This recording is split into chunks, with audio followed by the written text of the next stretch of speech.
The deadly coronavirus.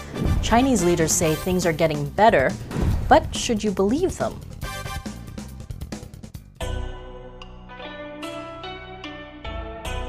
Welcome back to China Uncensored.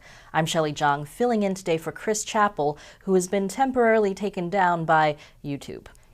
Well, I've got some good news and some bad news about the coronavirus disease that started in China, called COVID-19. First, the good news.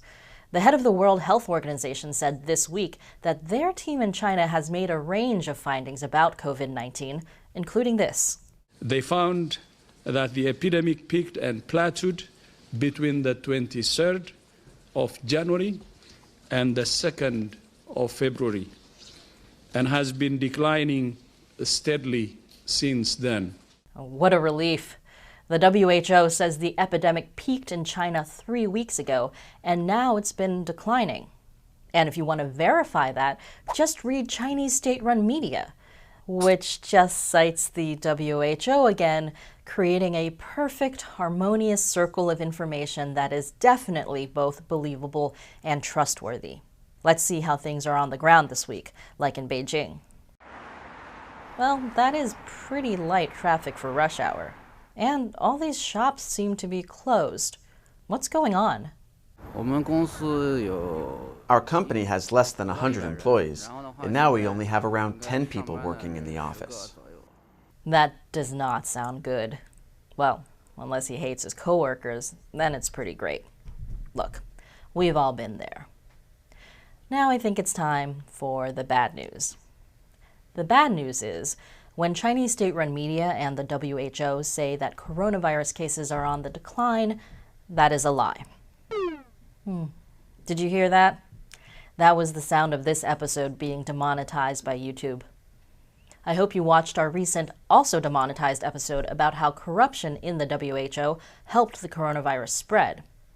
If you did, you know that you should not trust the WHO, because while their top executives are gallivanting around the world in first class, the division responsible for handling the coronavirus outbreak is so chronically underfunded it has repeatedly been found to pose a severe and unacceptable level of hazard.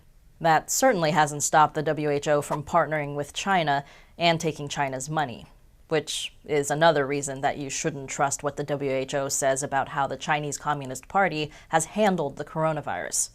Look how close they are. Wait, don't get that close. There's a coronavirus spreading. Wash your hands, Wang Yi. Meanwhile, Chinese leaders are encouraging Chinese people to return to work because they don't want the economy disrupted. But Chinese leaders themselves have canceled their hugely important 2 sessions meeting because the fight against the coronavirus is actually intensifying. Yes, everything is fine and the masses have nothing to worry about. Go make the economy strong. But the Chinese government is going to call in sick just in case. Look, nobody actually likes the 2 sessions, which is an annual meeting of the National People's Congress, or the NPC, and the Chinese People's Political Consultative Conference, the CPPCC. Mostly it's an excuse for the attendees to get in a good nap. Unless you're Yao Ming, he can't exactly blend in. But you know who's really glad that the meetings have been postponed? The tea ladies. Ugh, so gross. Postponing the 2 sessions is a political blow and a loss of face. But Chinese leaders don't want hundreds of party delegates from all those possibly disease-ridden provinces coming to Beijing next month, thank you very much. This is called setting the right example.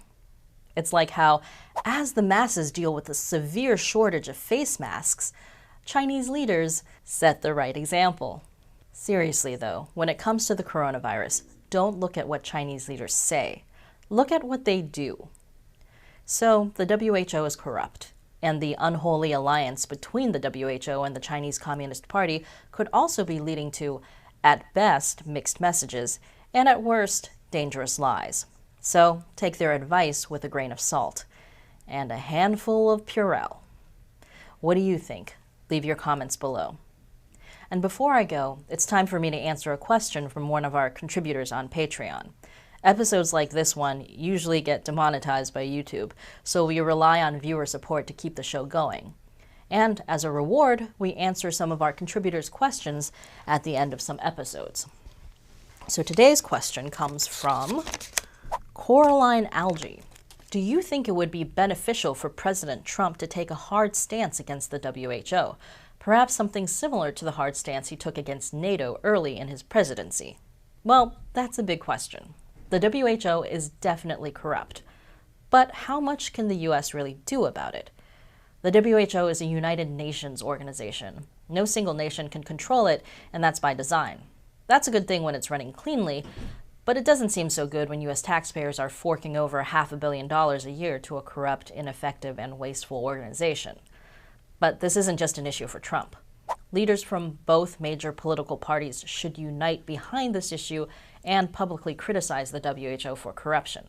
Beyond that, the U.S. could consider reducing its funding for the WHO or putting conditions on it, like what Trump did with NATO. But the WHO is the only major international health organization, so while it's hard to live with, it's also hard to live without. It's a lot more complicated than NATO, so there are no easy answers here.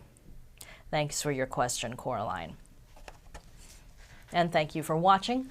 Go to patreon.com/China Uncensored and contribute $1 or more per episode to help us keep making episodes like this one. Once again, I'm Shelley Zhang, filling in for Chris Chappell. Thanks for watching China Uncensored.